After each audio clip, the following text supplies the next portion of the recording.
Hello everyone and welcome to Student Hub Live. You're here with Rob in the study shack in the middle of Leicestershire, and great to see you all again today. So today we're going to be looking at the subject of sustainability. We've got some guests from the STEM faculty to talk to us about this important area of potential employment and development across the country. And we're going to talk about how sustainability can fit into your studies and perhaps give you some opportunities.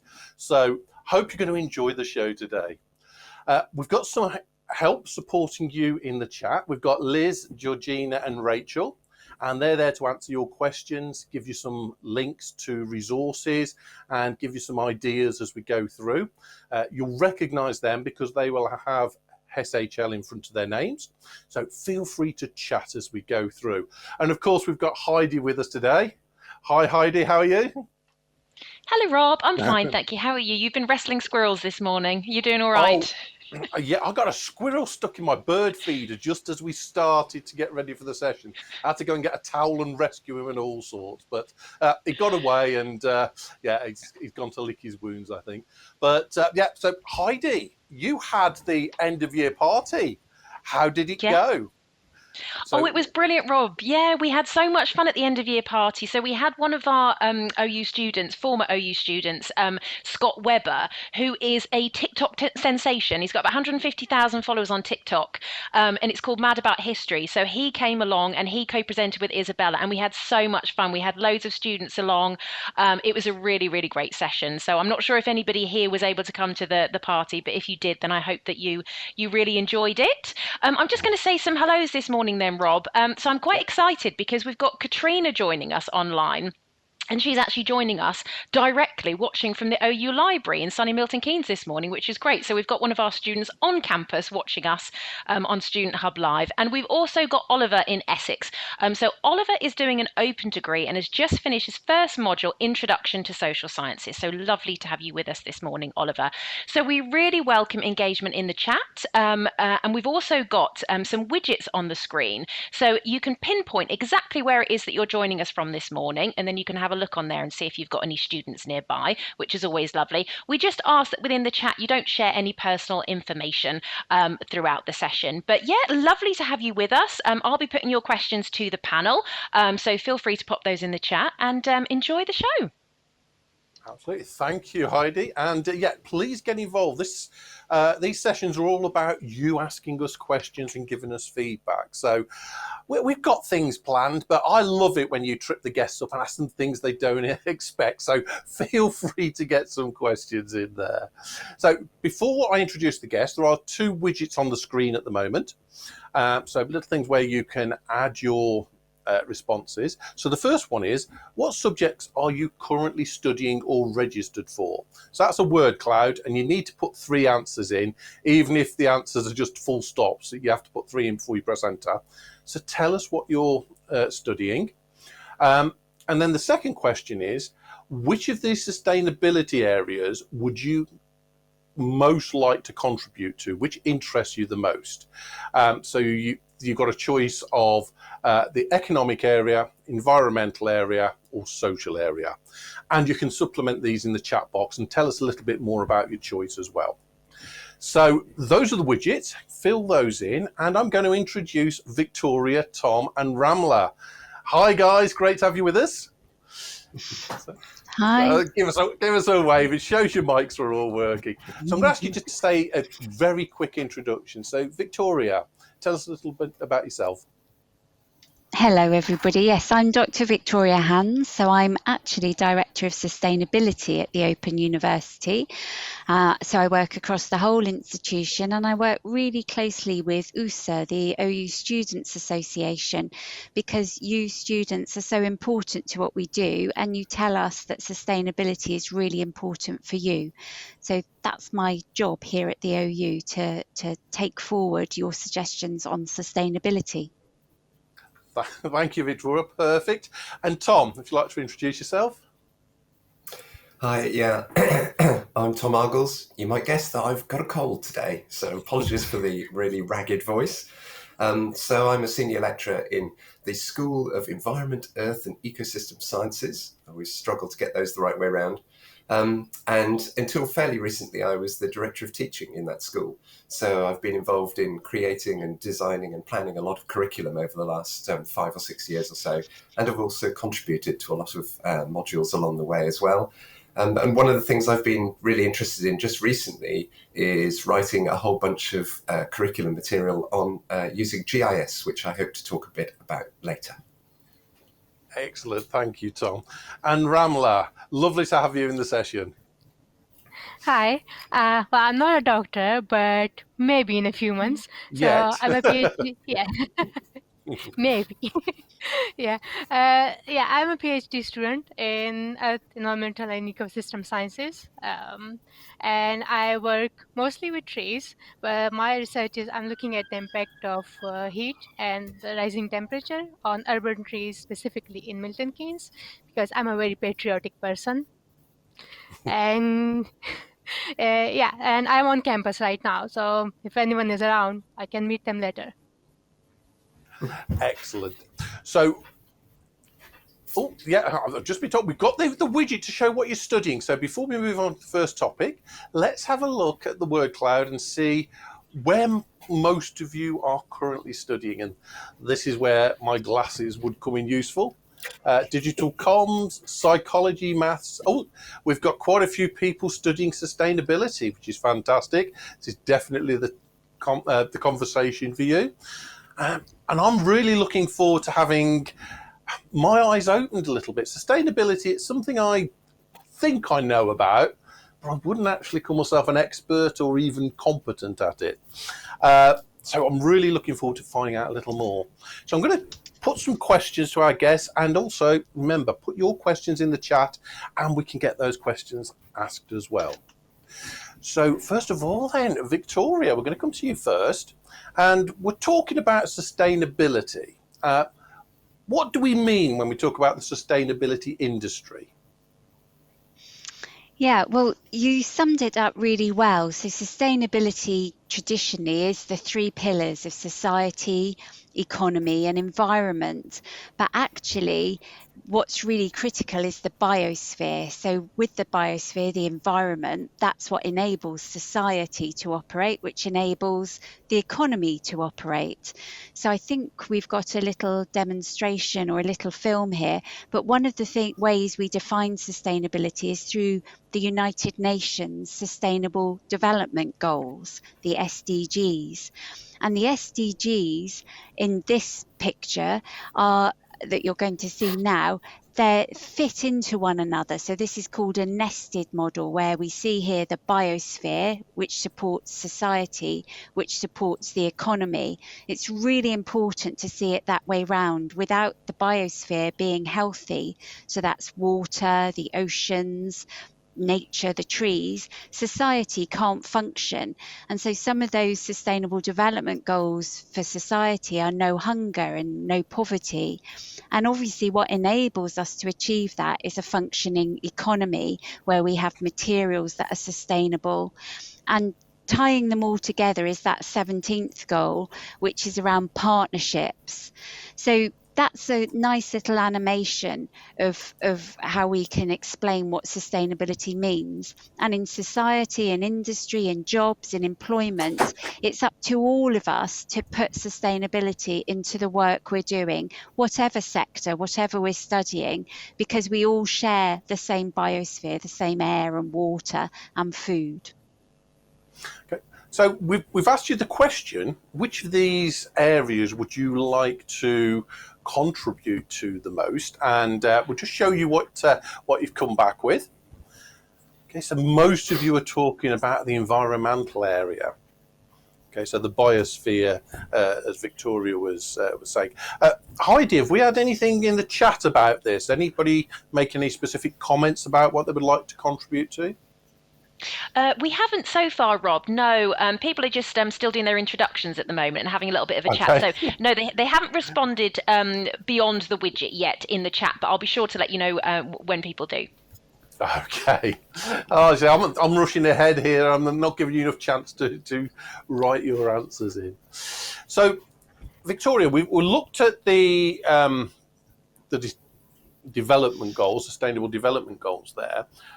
how is the OU responding to the need for these? I noticed that, because I work in the business school, and we're noticing that these development goals are appearing in annual reports now. They're on everybody's website. And even though they've been around for a very long time, they seem to suddenly be exploding and becoming very important. So I just wondered, how is the OU responding to the need to cover these? Well, it's great there's an explosion and more of us are seeing how we're all responding. So those sustainable development goals, the idea is to achieve those by 2030. So that's just 6 years away. And so every faculty at the Open University has a role to play. You can see those sustainable development goals relate to all of our courses, and we heard that we've got a lot of students here studying sustainability, which is excellent, but we need to know how to apply it to all areas of work. And then we've got a lot of psychology students. Well, one of the things that stops us applying sustainability as we learn it is how we feel. So many young people and people who work in sustainability, myself included, feel quite anxious about the impacts on our biosphere, which we're seeing, which aren't all good. So eco-anxiety is a big thing in terms of enabling our staff and our students to take action for sustainability. So what the OU is doing is we're taking a two-pronged approach, if you like. So on the one hand, we see OU as a business. So we need to be compliant with all the environmental legislation, and we need to ensure we're bringing social value. So every pound that we spend, you could say, is a green pound, and it's bringing social value. So bringing value beyond just a financial return to the local economy, to society more broadly. And then the other area that we look at is our core business, which is teaching and learning. So we're working closely with all of the faculties to understand where in our modules are we already teaching sustainability as defined by the Sustainable Development Goals, but also more broadly. And are our students happy with that, or do they have other ideas? And we're also working with the bodies that accredit those courses, so the professional and statutory regulatory bodies. They're the membership bodies. So for instance, it might be the Engineering Council or the Chartered Institute of Marketeers. So they all have standards and guidance, and we're working with them to say, how can we embed sustainability in those specific courses and offerings? So within the OU, we're really busy. We're engaging all of our staff and students. So USA, the Students Association, has an environment working group. So I would encourage all of our students here today to sign up to be part of that working group. And then our staff, we've just gone through our first audit of evidence to show how we're embedding sustainability in the curriculum. And we trained 8 of our students, we paid them and we trained them, and then they undertook an audit over 2 days of our evidence. So we're waiting to hear the results, but there were some thumbs up and positive signs, but that involved over 200 of our academics submitting evidence to say how their modules already include sustainability. And of course, we want to expand that across all of our modules, so all of our academics are engaged. Absolutely. So thank you, Victoria. I noticed we're getting some points in the chat. So Heidi, what are we hearing from students about this area of sustainability? Any comments coming through? Any questions? Yeah, we're just having some conversations at the moment. So Simone has put a comment in the chat advising that she's currently doing a BSc Geography and Environmental Science and is about to start her 3rd year. And Simone said that she's really interested in sustainability and renewable energy as a career option, and is wondering whether postgraduate study would be required in order to move into that area. And then Georgina, my colleague, has put some really interesting information in the chat there. saying that the UK job market is embracing sustainability like never before. And according to PwC's Green Jobs Barometer, which measures the success of the UK's regions and industries in creating green jobs, the number of sustainable jobs advertised has almost tripled in 2024. So I'm not sure if it's a question for now or perhaps one for a little bit later, Rob, but it'd be really interesting to give our students a little bit of advice if perhaps they're looking to move into this area. What are some of the steps that they can take if they can't immediately launch into perhaps like a postgraduate study, for example? Absolutely, and as if we almost planned this, which we occasionally do, we're going to be covering those questions in the next section. So the next ticker question, which is floating across, is about transferable skills. And we'd like you to tell us about any transferable skills that you feel you have developed that would be appropriate in the sustainability industry. So pop those in and we'll look at some of your answers in a short while. And now I'm going to bring Tom in because employability in the skills area. So Tom, this is your area. So looking at Simone's question, if you want to get into the renewable sector, do you need to have postgraduate studying, or are there different ways to get in? Yeah, I think there are definitely different ways to get in. We have quite a lot of curriculum aimed at sustainability within the undergraduate curriculum. And I think as you were mentioning about the employers these days are picking up on sustainability. So it doesn't have to be necessarily a sustainability focused employer. It can be any number of employers in all kinds of different industries, but they are starting to have environmental or sustainability leads or departments even. So within other industries, there's often a little niche that you can actually use your transferable skills to work into sustainability. But of course, there are other sustainability-focused industries as well. There's a huge raft of careers in environmental science, for example. That's certainly a lot of our students from our school go into environmental science careers.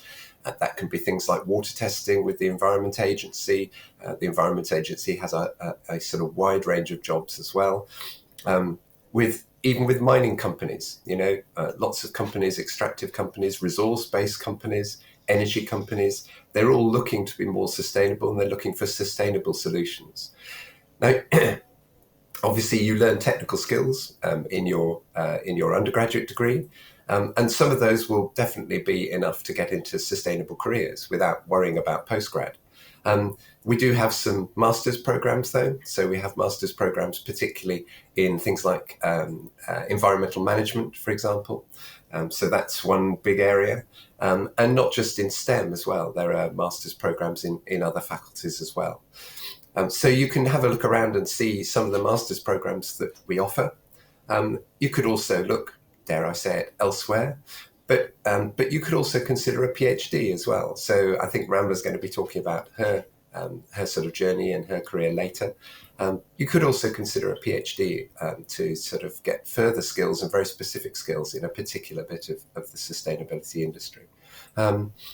But another thing to just mention, which I think we haven't touched on really yet, is the role of volunteering.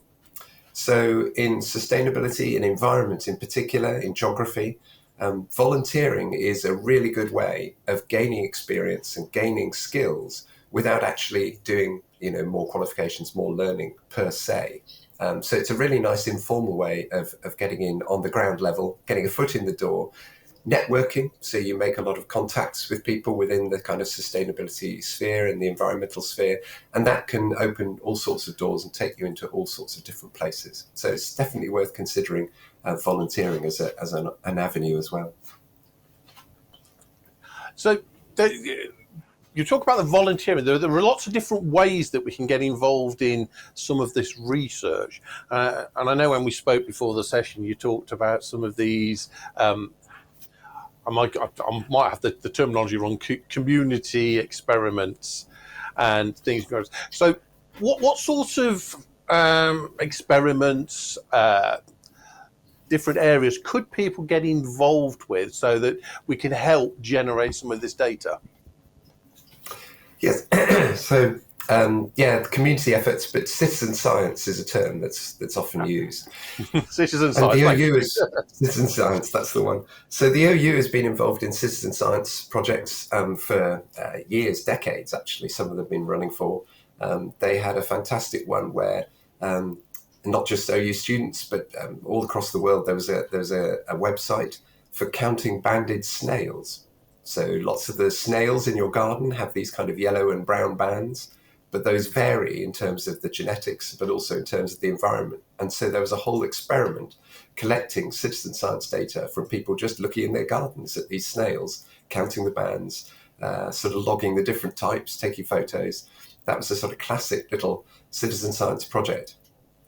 And while I was writing some curriculum recently based on GIS, I came across a study in New South Wales in Australia where people had been sending in sightings of a particular type of parrot called a superb parrot.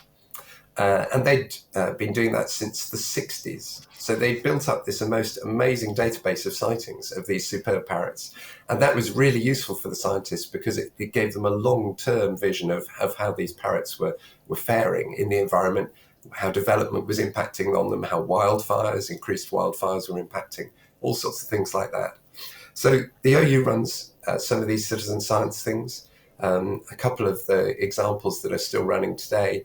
There's one called Treezilla, which is called the Monster Map of Trees, which is aiming to map particularly trees in urban environments because we're doing research into how beneficial trees are in urban environments in particular. And of course, trees in urban environments, there have been some conflicts with local councils recently where the trees have been cut down without any warning and people have got up in arms about that. So that's something you can get involved with anywhere really in the UK.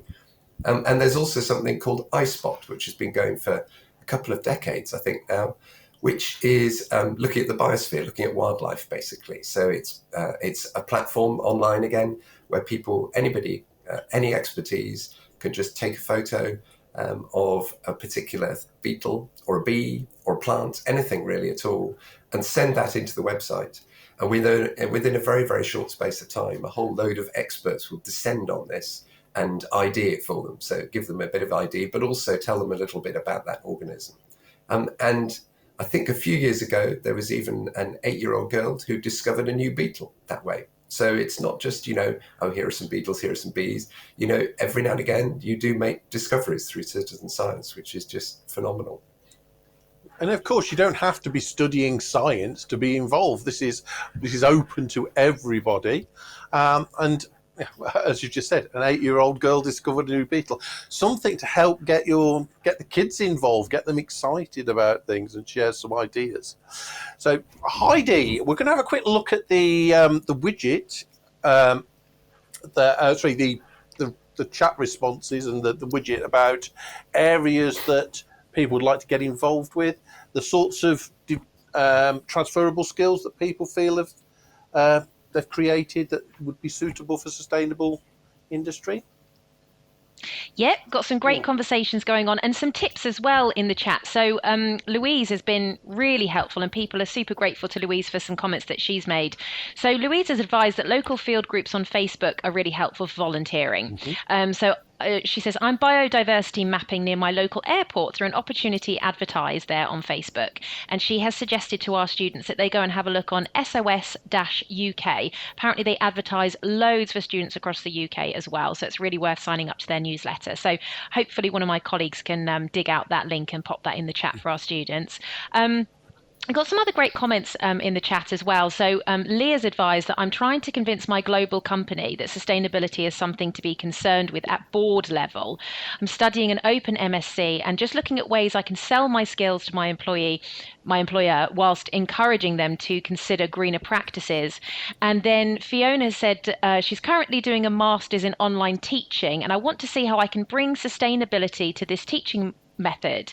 And she's asked whether anyone's done climate change transforming your organization for sustainability. Fiona's wondering if it's something that she should do to add to her skill set. And again, my colleague Georgina has put the link to that in the chat, which is really helpful. So yeah, lots of great conversations going on so far, Rob. Absolutely. And I think Victoria wants to answer some of those points. So Victoria, what would you like to say on those? Yeah, lovely. So with teaching resources, we launched a couple of months ago a free online Open Learn course, which our academics in Wales have written, which is exactly that. It's about supporting teachers to use sustainability pedagogy, so ways of teaching which teach sustainability. And we talked about transferable skills, but some of the transferable skills you have already, so you might be surprised to learn. So they're listening, like deep listening, and being able to really understand a diversity of stakeholders. One of the pedagogies that we feature in this course is compassion. So being able to teach compassion to a room of students and teach about diversity and teach about caring for nature and thinking about the long-term impacts of our actions, these are all really important, what you might call transferable or softer skills. Tom spoke about the technical skills, but there's a wide range of other skills which you already have, which you can hone, and that's what organisations are looking for, people who can transform the organisation. And then I have to sort of just say, I wrote the Climate Change Transforming Your Organisation for Sustainability course. So I would say do it. It is 10 hours, 10 hours over 10 weeks, 10 hours a week for 10 weeks, so 100 hours of content. But it does aim to empower you to do just what one of our students said, which is to go in and convince your board of the absolute necessity to engage and take action on sustainability to transform your organisation. So that course gives you a 3-week facts, which can be quite shocking, about the heating of the planet, sadly the decline in biodiversity, the impact on our animals and habitats, and social inequality. So it's quite shocking, the first 3 weeks. It's science-based facts, but it also encourages and empowers you to take action. And so some of the other, and it features for the next 5 weeks, some transferable skills, which you have already. We all practice on a daily basis. And these are taken from the Wellbeing of Future Generations Act in Wales.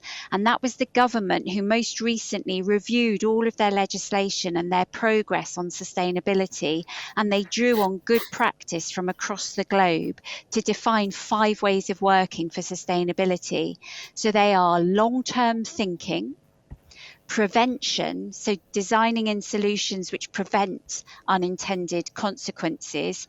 And really, if we'd have been doing that, we wouldn't have so much pollution to clear up at the moment. Involving a diversity of stakeholders, so all the range of people who might be impacted by your projects, involving them, collaborating, and we all like to think we're good collaborators, but there's much more beyond people collaborating. It's about the data, the systems, the processes, organizations collaborating, and integration. So that's integrating what works for me with what works for Rob, or what works for my organisation with what works for your organisation. So really collaborating to align our policies. And so much of what we see in society comes from people operating in silos, organisations operating in silos, rather than integrating their objectives. So a little plug or encouragement for the course, but also to empower you, because you already think about your degree over a period of years, or you might be thinking of a pension, so your long-term thinking. You might have a mortgage, your long-term thinking. You probably floss every morning, you're preventing decay. You probably involve all of your family in decisions around holidays or spending, or how are you going to spend the weekend. So you're already involving a diversity of stakeholders, and you probably collaborate. We all collaborate every day. So you're already got loads of transferable skills. It's just honing them and ensuring you communicate them to the industry, the sector, the organisation that you'd like to work for. Absolutely. So some really good points there to take away, some good ideas on how to engage with your own organisation. And of course, we've got lots of support we can give you to help you do that as well. And I think, Tom, you've got something you'd like to add to that answer as well. Yeah, yeah, just talking about the transferable skills, we had a really lovely story from a student who got in touch, Andy. He's, in fact, actually, I noticed he's my age exactly, which was quite a nice coincidence. So he was recently made redundant when the company he worked for closed his work site. He was an electrical engineer and he was casting around what to do. And he thought he would start studying with the OU. So he picked up and started a BSc in natural sciences. He really took to it. And then he was obviously looking for employment as well. And he applied for a role at the British Antarctic Survey, sort of slightly inspired by his interest in the kind of science and the environment. And he mentioned that at the interview, sort of trundling along quite happily. But then as soon as he mentioned the OU and the fact he was studying with the OU, he could see the interviewer's ears prick up, and take notice and think, oh, actually, hang on, this person's got something a bit more to them, because they know that OU students have, perseverance, they have resilience, they have self-motivation, they have all those kind of transferable skills that we've been talking about. And so in the end, he got that job and he sailed out to Antarctica over the winter, our northern winter, for the summer. And he is now out there in a role as an electrical engineer, exploring how they can generate power sustainably on Rothera Research Station on the Antarctic continent, which is something really special. So really nice story, but it kind of illustrates where your OU degree can take you and how important those transferable skills are. Wow, that's a fantastic story. And again, we often say that sometimes we look at difficult times in our careers as real blockages and downtimes, but sometimes they can open up so many opportunities. So thank you for that. That's a fantastic story. We've got another ticker question coming across now, and this is about what you might want to study.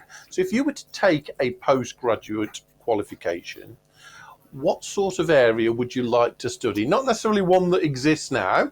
This is your chance to get into Victoria's ear and make some suggestions. But what sort of area would you like to study around sustainability? And then once we've had a chat with Ramla, we're going to come back and we're going to put your questions to the panel.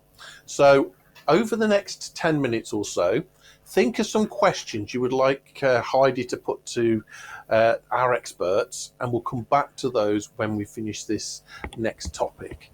So Ramla, lovely to have you with us today. Thank you for coming along.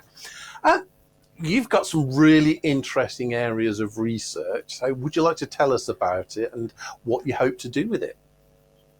Yes. So I'm interdisciplinary researcher because I did my undergrads in civil engineering. I did my master's in remote sensing and GIS, and right now I am doing a PhD in the ecology, environment, and sector. So what I would like to say is that all these fields are related if you look deep enough, and that's the thing about like postgraduate degrees, that it gives you an edge over other I would say candidates, that not only one but you have three different specializations, are like you become an expert in one field. And so right now I'm looking at the impact of temperature and urban trees in Milton Keynes, and I'm using the same citizen science project that Tom mentioned, Trizilla. So using the Trizilla, I found out which tree species are more common, not across only the Milton Keynes, but across UK as well. And so field maple, I'm working on field maple. I'm looking at it, so how much temperature it can survive. So I'm not going to get into too much detail, I ramble along, but I did some controlled experiments and stuff to look at their resilience. And so this experiment specifically can also help the council of Milton Keynes and other councils as well, which tree species can survive the climate change, because it's a truth. Climate change is a truth, and we know that the temperature is on the rise and we have to be prepared, and that's why these kind of experiments are important. And thinking ahead, like these tree species, are they still good enough to be like planted, or should we like make some changes? So, because I always think with my business head on, so we think about sustainability as being the something that's going to cost, something that's good for the planet, something that can help. But we have to remember that sustainability also makes sense, and your research seems, again, from my business head, is making sure that what we invest, we actually get a decent return on, because these are the trees that will survive, they will thrive, they will give us the best return, require the least amount of maintenance. So I can definitely see how my area of business could link very closely with this work with the councils. So where do you see Uh, yourself going with this? I'm really interested to see, once you've done your PhD and we can properly call you doctor, where do you see you going with that? What will you be doing with that? Uh, to me, because I worked in industry sector before, and now I'm Mhm. working in academia. So for me, like anywhere where I can make a difference, like research like this, that it's not just about like having a livelihood or anything. It's also about knowing that what you did made a real difference. Like you made the world more sustainable for our future generations, I would say. So I don't think about my business head. I don't have one. Well, this is where we need to integrate, and this, of course, is the advantage. As somebody mentioned, doing an open masters, this is where you can bring the different ideas together. You can bring your sustainability and your business together in your master's degree. So thank you for that, and feel free to jump in and tell us, contribute to the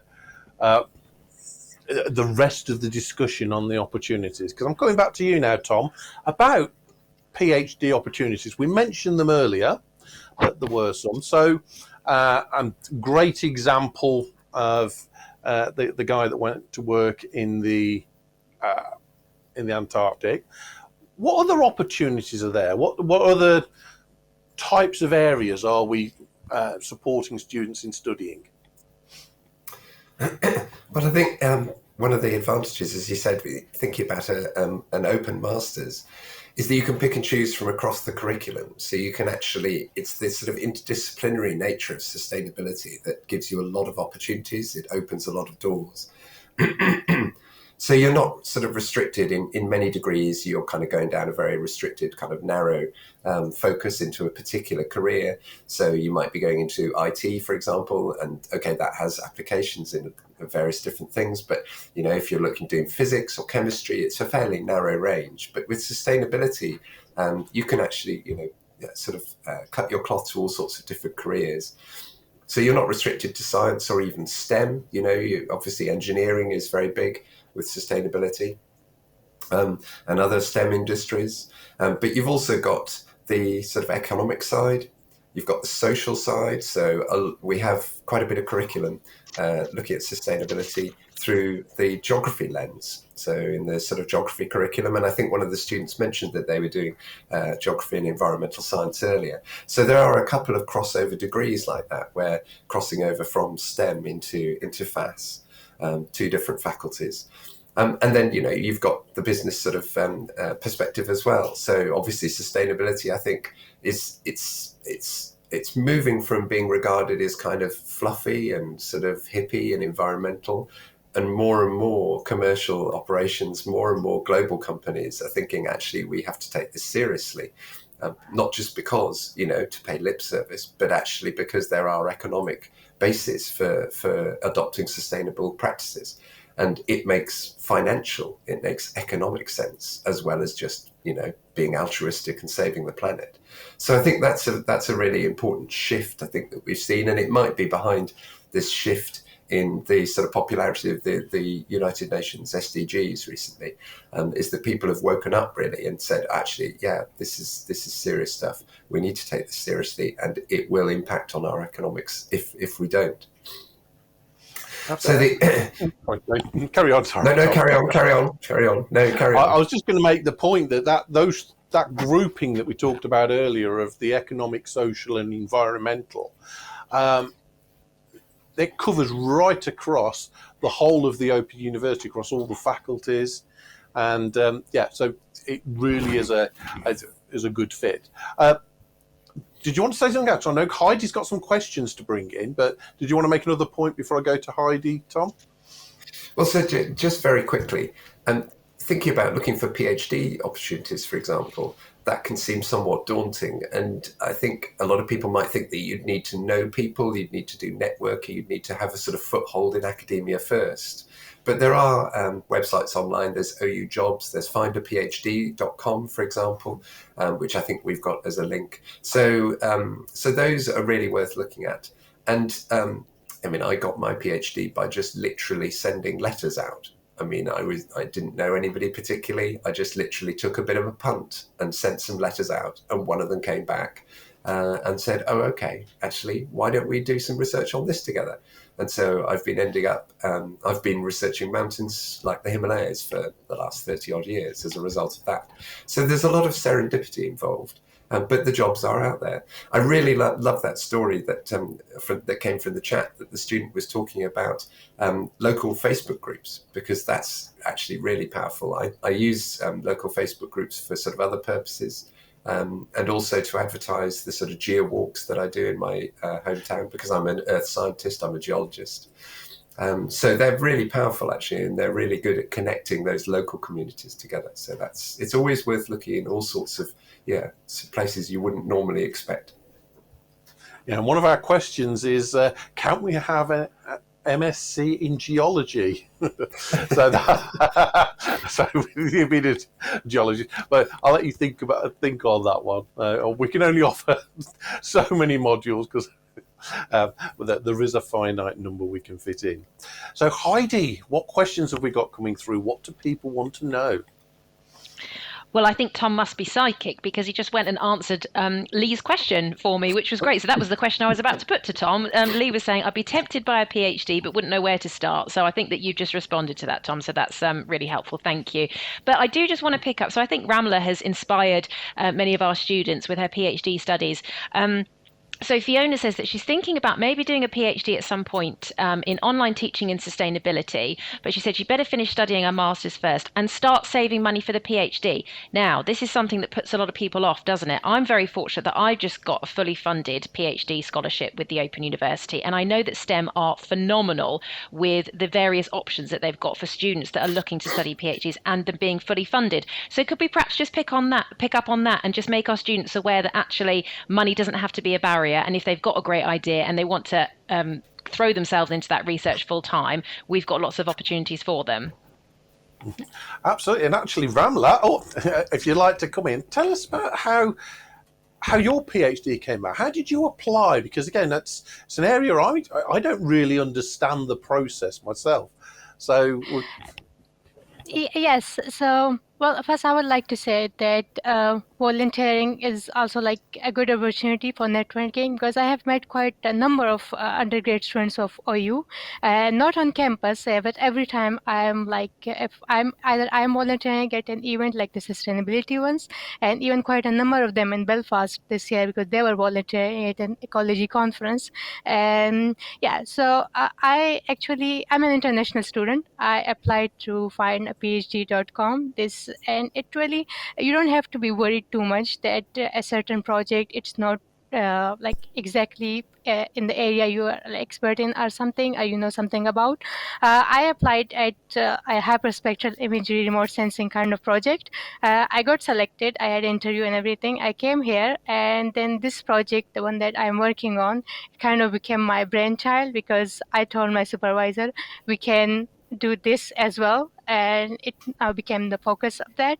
So I think you don't have to worry about money and PhD or anything, because real thing Consult does not ask you for tax as well. So all the PhD you can get all, and the student body and OU is really helpful. We have like proper groups. Even when the new students come in, we kind of encourage them, we help them find a place, we help them everything. So I think a PhD is a very good option, and if it's at OU, then it's more better, I would say.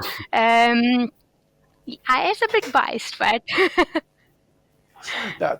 and you get to study on the campus for some PhDs. You're actually based on the campus? Yeah, no, so like that's the brilliant thing about OU, that they give you offices to all the PhD students. I am on campus right now in Robert Hooke building, and yeah, but there's not many students around, like undergrads and everything, so it's quite peaceful environment as well, and you can research in a very research focused environment. Thank you. Just looking at the widget, we haven't got any answers yet onto the word cloud about what you would like to get involved in. So if you would like to spend some more time filling in the widget, we can have a look at that in a moment. And also in the ticker, remember, in the chat box, remember to ask us the questions you want us to put to our experts. We've got them for a little while longer, so it's your opportunity to get some questions to them. So I'm going to come to Victoria, because we've not heard from you for a little while, Victoria. So around these opportunities, so what's your involvement in helping to support students that want to do postgraduate study? And if you were to give them some top tips on choosing something to do and a way to go about it, what would that be? Well, I think it's really important that everybody's unique. So choose something that you're really passionate about, because that's unique to you, but it also carries you through any difficult times. And also not to limit yourself, because if you're passionate about something and you feel it's a bit niche, or there isn't actually a course on the thing you're passionate about, this is an emerging field. We need it to emerge really rapidly to cool down the planet, but it is an emerging field. So, Tom pointed to serendipity. Ramla's said, don't worry, you can shape things. And I would say that's absolutely true. I had no idea that I'd end up here 10 years ago or 20 years ago. So usually, life, in retrospect, your career study, it looks like it makes sense, but actually when it's happening and you're going forward, it's about being open to opportunities. But bringing your unique background, your unique experience, there might be language skills. I studied French and public administration for undergrad, and I loved translation. So for me, in the beginning, sustainability was purely about communicating and translating a new concept into somebody else's sector or industry. So I really came at it with a translation mentality, and then I've grown obviously into that. The other thing just to flag is, if you're a current student at the Open University, we have fully funded an 8-hour carbon literacy training, which is 4 hours of online learning on Open Learn Create, and then a 4-hour interactive session online. And we've trained some of our own students to deliver those sessions. And we will train you up if you do that course at 8 hours and you fill in a pledge form about how you're going to embed some climate reduction actions either in your personal or professional life, then you'll get carbon literacy certified. But if you want to carry on training with us, you can become a facilitator. So, also if you're a personality that likes presenting, we have the game, the bananas game, how bad are bananas, looking at the carbon impact of different materials. And all of this is about raising awareness. So it could be in school groups, it could be with your family members or a sports team. So there's lots of ways of gaining experience to understand, where do your unique existing skills, where can you flow and grow those skills? Wow, so I've been a STEM ambassador in the past, where I've gone into schools and run activities, and I'm guessing that's the sort of environment where this training could really come into its own. And so I'm hoping we've got the link to that in the chat box, so that people can. Sorry, carry on, Victoria. Sorry, yeah, I'm sure we've got the link and we'll share that. But in fact, Rob, the STEM Ambassadors scheme has extended. So there are climate ambassadors within that scheme now, because in England, at least, every educational setting, so that's from nurseries all the way through to colleges and universities, by next year, 2025, they have to have a climate action plan. So the Department for Education has specified that. So I think that's another opportunity when you're studying with the Open University, you're studying at a level where you could be really helpful to nurseries, primary schools and secondary schools. That's another good opportunity to offer your services, and you could sign up for a climate ambassadors scheme, and you can go in, and sometimes sustainability isn't about knowing the answers, it's about facilitating the conversations so that we can have discussions and together reach the answers. So it's about asking the questions. I've just done a note upon the screen to say that the link to How Bad Are Bananas is now in there. My little granddaughter will be devastated because at 2 years old, she absolutely loves bananas. So if we start telling her they're bad, I'll be really... So Rob, what we do, so bananas aren't bad. I just want to reassure. Oh, thank goodness for that. So yeah. Daisy will be heaving a sigh of relief there. So. What we often do is compare a kilo of tomatoes grown in the UK in March with a kilo of bananas. And just to give you a quick example of the sort of critical thinking skills that engenders, let's have a think. Everybody in your minds, think about which is going to be the most carbon intensive. And so, Rob, you might have made the assumption that bananas are bad, but bananas grow without any in their natural environment. So they don't need chemical fertilizers or heating. They have natural rainfall, and then they're picked just before they're ripe and they're shipped to the UK, slow shipped. Whereas tomatoes grown in a hothouse in March, that greenhouse needs to be heated. And if it's in the UK, then it's using fossil. I know we have a renewable grid now, or partially renewable, but it's using some fossil fuel energy. So that's the difference. It teaches you to think about the wider picture. Oh, I see. So bananas aren't bad. Oh, that's a relief, I've got to say. Oh, I think Ramla wants to talk about how bad bananas. No, Ramla, what would you like to add to that? Yes, actually, I was going to talk about that because I facilitated that game myself to the finance department of OU, I believe. And when I started facilitating, I didn't believe it, but then afterwards, it actually made a big difference because all of them, they said, we are going to shift to not using those the cups anymore of the big chains and everything, because it was wasteful and everything. And yeah, so bananas are not wasteful at all, because when I started, the first time I joined that game, and that was the first thing I thought, well, why are they picking on bananas? But no, the thing was, bananas was actually the best. It's kind of like in a wordplay. Yes. Your example is great because it answers that question we had earlier about how can we convince our board to take sustainability seriously. And it's the sort of thing that you might run within your organization. It might be a team building activity. And I know from experience... Oh, sorry, carry on.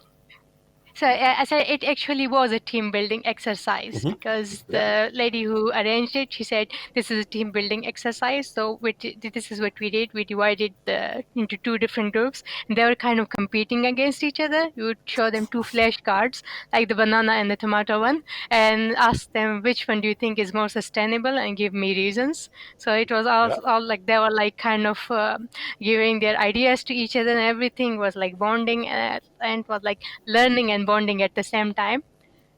Absolutely. And again, back with my business head on, these sort of STEM ambassador, climate ambassador type activities are great for business because if you are a manager, if you run a business, sending your staff out to deliver these types of activities in school and things gives them new skills, some of those transferable skills we've been talking about that they might not get the opportunity to develop within the workplace, they can get to do out there working with schools. I'm going to come back to Heidi now. Heidi, we're coming towards the end. So any final points, any final questions we want to put while we've got time to get them answered? Yeah, so I just want to touch on, obviously, we asked the question, if you were to take a postgrad qualification in sustainability, what area would you like to study? So Lee said a module on industrial sustainability challenges, combining engineering, materials, science, maintenance challenges. And Jenny came back saying she'd like to study biodiversity and conservation. And then just a couple of comments, and then there is one question at the end. So Layla says, I'm coming to the end of a law degree, and the International Environmental and Space module is what prompted me to apply for the environmental job I'm doing now. I want to find a way to bring together my law degree and interest in the environment to a sustainability role. So that's fantastic to hear. And then my colleague Kat put a brilliant question in the chat. She said, I really believe conservation of the planet should be number one importance above all, as with no planet, nothing else matters. So Kat's question, which I'd love to put to the panel if we've got time, is how would I educate or prove to friends or family that don't believe in climate change? Oh, what a good question. So, anybody want to put the hand up and take that one? How do we convince those climate change deniers? Even those that don't wear wigs. Go, Victoria. Well, I think, the citizen science, engaging in citizen science is really, really good. So I remember, a couple of decades ago when I was younger, driving along the motorway and your windscreen, you'd have to stop to clean your windscreen, right? Now you don't, because there aren't so many insects. So that's a classic example of reduced biodiversity. So I think, engaging people in what's in front of them, getting in their shoes and looking at what they can identify with is really helpful. I don't find it helpful to go head to head, which is part of the old way, but listening and coming alongside and understanding what those concerns are. One of my favourite cartoons in sustainability is a cartoon giving a checklist of, a cleaner planet, healthier people, more delicious food, more beautiful nature. And it's a checklist of everything that would come about if we enact sustainability. And somebody in the audience is saying, but what happens if it's a hoax? And so that, I think that cartoon, which we haven't provided, but I can provide that as a resource, is really helpful, because if everything's going to be better if we do sustainability, what does it matter whether it's a hoax or not? Don't we all just want a better world? Yes. Yeah. If it's a hoax that makes us better, let's embrace the hoax. But my background is in the energy industry, and 14 years ago we raised the red flag about climate change at the point where there was the big debate about, is it real, is it not, is it just natural variation? And those voices now, 15 years on, are almost all silent. There are very few that can deny it now, but back in 2009, when I worked in the industry, it was very different. A lot more voices.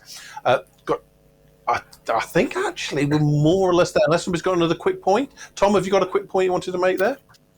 Yeah, just very quick point. Yeah, it's a very conflicted area, and as Victoria says, it can be very combative. And so I see a lot of stuff on Twitter, which is, people kind of just mouthing off about stuff. And it can be very difficult because climate science is extremely complicated to come up with a very quick and easy refutation and sort of say, no, that's wrong. But I did, in writing some GIS materials recently for the OU in one of our courses, I did actually set up a little activity that you could do with GIS software. And so the students are doing this, which was comparing the idea of volcanic eruptions with power plants. So we had a global database of power plants and then a global database of volcanoes.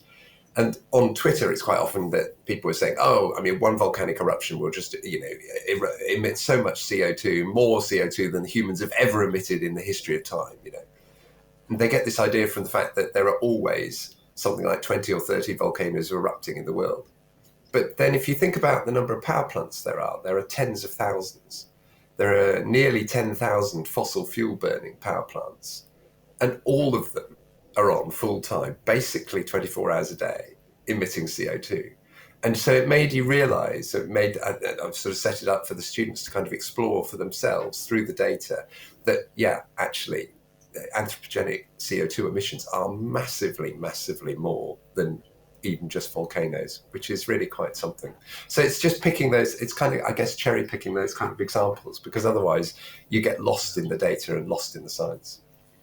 Absolutely. So thank you for that. And thank you, everyone. We've come to the end of the show. So Victoria, Ramala, Tom, thank you for your time today. That's been fascinating. I've learned so much about sustainability and different aspects I hadn't considered before. So thank you for that. It's been great having you with us. Heidi, would you like to say something just as we come to the close? Caught you as you were grabbing your tea then. Myself. I know, I'm just having my cup of tea. I thought, I'll just sit back now and relax. But no, he's going to put me on the spot. I would just say, so when I did my postgrad, I did race, crime and justice. It was criminology, race, crime and justice. And I had an unexpected module in there, which was all about ecocide. And it was my absolute favourite module. It was really unexpected, but found it absolutely fascinating. So ecocide, if people want to Google that, there's been some really amazing developments with ecocide recently in different laws, etc., EU laws. So yeah, that was my favourite module. So I've really, really enjoyed today's session. Thank you, Heidi, and looking forward to our next session. So just a quick reminder, the link to the feedback form is in the chat. Please fill it out.